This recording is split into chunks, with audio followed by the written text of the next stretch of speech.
আসসালামু আলাইকুম। আমন্ত্রণ সবাইকে সিলেট স্টুডিও থেকে চ্যানেল এস সিলেট নিউজে। সঙ্গে আছি আমি রোহেনা সুলতানা। শুরুতেই জানিয়ে দিচ্ছি শিরোনাম। 418 জন হজ যাত্রী নিয়ে সিলেট থেকে মদিনা সরাসরি হজ ফ্লাইট চালু করল বিমান বাংলাদেশ এয়ারলাইন্স। লন্ডন সফর শেষে দেশে ফিরে নেতাকর্মী ও শুভাকাঙ্ক্ষীদের ভালোবাসায় সিক্ত হলেন বিএনপি চেয়ারপারসনের উপদেষ্টা ও সাবেক মেয়র আরিফুল হক চৌধুরী। হারিয়ে যাচ্ছে বাঁশ এবং বেত শিল্প, চলছে প্লাস্টিকের ছড়াছড়ি। এবং শাহজালাল মাজারের বার্ষিক ওরসে গান বাজনা বন্ধ ঘোষণা। শুনছিলেন শিরোনাম, এবারে বিস্তারিত। 418 জন হজ যাত্রী নিয়ে সিলেট থেকে মদিনা সরাসরি হজ ফ্লাইট চালু করল বিমান বাংলাদেশ এয়ারলাইন্স। সিলেট ওসমানী আন্তর্জাতিক বিমানবন্দর থেকে সরাসরি হজ ফ্লাইট চালু হওয়ায় খুশি হজ যাত্রীরাও। তবে ভবিষ্যতে আরও ফ্লাইট বৃদ্ধির দাবি তাদের। সিলেট থেকে আরও জানাচ্ছেন মইনুদ্দিন মঞ্জু, ক্যামেরায় ছিলেন শামীম হোসেন। এবছর সিলেট থেকে হজ করবেন 2700 জন। সিলেটের হজ যাত্রীদের সুবিধার কথা চিন্তা করে 5টি ফ্লাইট সরাসরি সিলেট থেকে পরিচালনা করা হচ্ছে। এর মধ্যে প্রথম ফ্লাইট যাচ্ছে সরাসরি মদিনায়। বুধবার বিকেলে সিলেট ওসমানী আন্তর্জাতিক বিমানবন্দর থেকে সিলেট টু মদিনা সরাসরি ফ্লাইটের উদ্বোধন করা হয়। হাজি সাহেবানদের নির্বিঘ্ন এবং যাত্রা যাতে সুন্দর হয় সেই অনুযায়ী বিমান বাংলাদেশ এয়ারলাইন্স তার প্রস্তুতি সম্পন্ন করেছে। আজকে তা প্রথম ফ্লাইট আমরা সিলেট মদিনা দিয়ে শুরু করলাম। এই ফ্লাইটে আমাদের 418 জন হজযাত্রী আছেন, ঢাকা থেকে 58 জন আর এখান থেকে 350 জন। এবারে সার্বিক ব্যবস্থাপনায় খুশি সিলেটের হজযাত্রীরা, তবে ভবিষ্যতে ফ্লাইট সংখ্যা বাড়ানোর দাবিও তাদের। ভালো লাগছে আর ইনশাল্লাহ সামনে দিয়ে আপনারা আরও যে ওলা যদি হাজি হতে লাগে ওলা দিক নির্দেশনামূলক একটা ক্যাম্পেইন করেন এয়ারপোর্টও তো এগুলো লাগে সুবিধা হইব। বালা পাইছি আপনারা সপ্তাহ আমরা বালা পাইছি, দোয়া করি আপনারা আরও বালা করতা আর আমরাও ওলা বালা হইয়া আমরাও যাইতাম আল্লাহর হুকুম।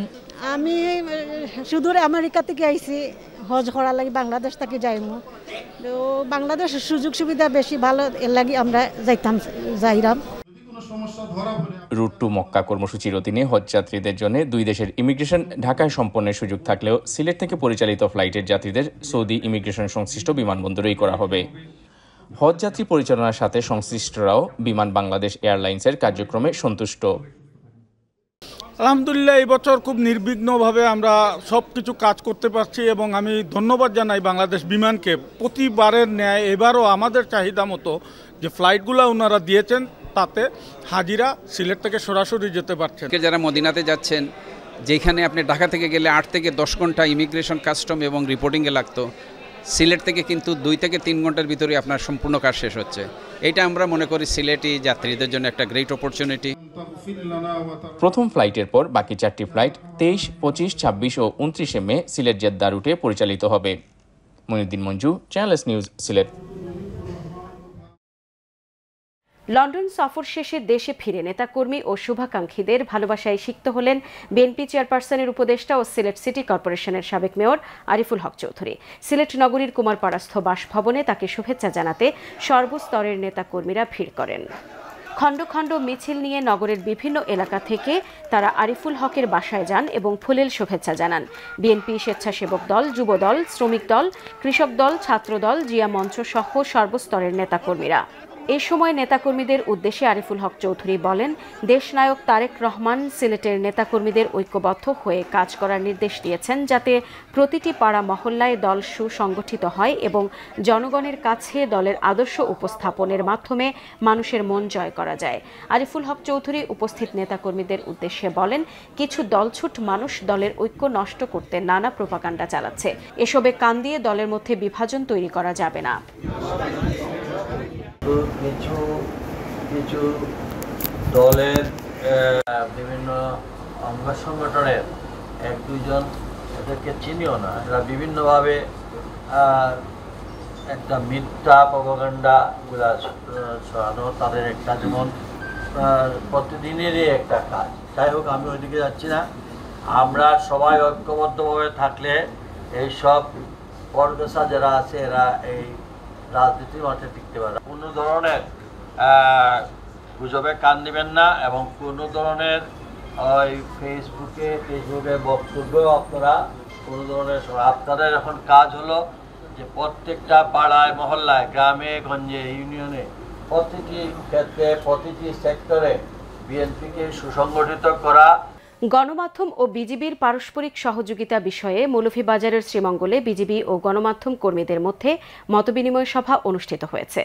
শ্রীমঙ্গল উপজেলার ৪৬ বিজিবির দরবার হলে আয়োজিত এই মতবিনিময় সভায় বক্তব্য দেন বিজিবি শ্রীমঙ্গল ব্যাটালিয়নের অধিনায়ক লেফটেন্যান্ট কর্নেল ASM জাকারিয়া, ৪৬ বিজিবির উপ অধিনায়ক মেজর ইশতিয়াক মোর্শেদ, সহকারী পরিচালক মোহাম্মদ জামাল হোসেন সহ আরও অনেকে। মতবিনিময় সভায় মৌলভীবাজার জেলার প্রিন্ট ও ইলেকট্রনিক মিডিয়ার সাংবাদিকরা উপস্থিত ছিলেন। সভায় বিজিবি অধিনায়ক বলেন, মৌলভীবাজারের দীর্ঘ সীমান্তে বিজিবির টহল আগের চেয়ে অনেক বাড়ানো হয়েছে। যে কোনো অনুপ্রবেশ বা চোরাচালান সহ সীমান্ত অপরাধ দমনে কাজ করছে বিজিবি। ঢাকায় নিযুক্ত যুক্তরাষ্ট্রের charge the affairs Tracey Ann Jacobson Sylhet city কর্পোরেশনের প্রশাসক ও সিলেটের বিভাগীয় কমিশনার খান মোহাম্মদ রেজাউল নবীর সঙ্গে সৌজন্য সাক্ষাৎ করেছেন। তিনি নগর ভবনে প্রশাসকের সঙ্গে সাক্ষাৎ ও সিটি কর্পোরেশনের কর্মকর্তাদের সঙ্গে মতবিনিময় করেন। মতবিনিময়কালে সিলেট সিটি কর্পোরেশনের প্রশাসক ও সিলেটের বিভাগীয় কমিশনার খান মোহাম্মদ রেজাউল নবী সিলেট সিটি কর্পোরেশনের বিভিন্ন কার্যক্রমের বর্ণনা দেন এবং বিভিন্ন বিষয়ে যুক্তরাষ্ট্রের সহযোগিতা কামনা করেন। তিনি দেশের উন্নয়নে অব্যাহতভাবে যুক্তরাষ্ট্রের সহযোগিতার জন্য রাষ্ট্রদূতকে ধন্যবাদ জানান। যুক্তরাষ্ট্রের charge the affairs Tracey Ann Jacobson Bangladesh ও যুক্তরাষ্ট্রের মধ্যে বন্ধুত্বপূর্ণ সম্পর্কের বিষয়টি তুলে ধরে ভবিষ্যতে এই সম্পর্ক আরও সুদৃঢ় হবে বলে আশাবাদ ব্যক্ত করেন। মতবিনিময়কালে সিলেট সিটি কর্পোরেশনের প্রধান নির্বাহী কর্মকর্তা মোহাম্মদ রেজাই রাফিন সরকার, সচিব মোহাম্মদ আশিক নূর, প্রধান প্রকৌশলী নূর আজিজুর রহমান, প্রধান স্বাস্থ্য কর্মকর্তা ডাক্তার মোহাম্মদ জাহিদুল ইসলাম, প্রধান বর্জ্য ব্যবস্থাপনা কর্মকর্তা লেফটেন্যান্ট কর্নেল অবসরপ্রাপ্ত একলিম আবেদিন। এ সময় যুক্তরাষ্ট্র দূতাবাসের economic officer D Richard Rasmussen, political specialist Firoz Ahmed উপস্থিত ছিলেন। সিলেট নিউজে নিয়ে নিচ্ছি ছোট্ট একটা বিরতি। আমাদের সঙ্গেই থাকুন। ফিরে এসে অন্যান্য খবরের সাথে আরও যা থাকছে। হারিয়ে যাচ্ছে বাঁশ এবং বেত শিল্প, চলছে প্লাস্টিকের ছড়াছড়ি এবং শাহজালাল মাজারের বার্ষিক ওরসে গান বাজনা বন্ধ ঘোষণা।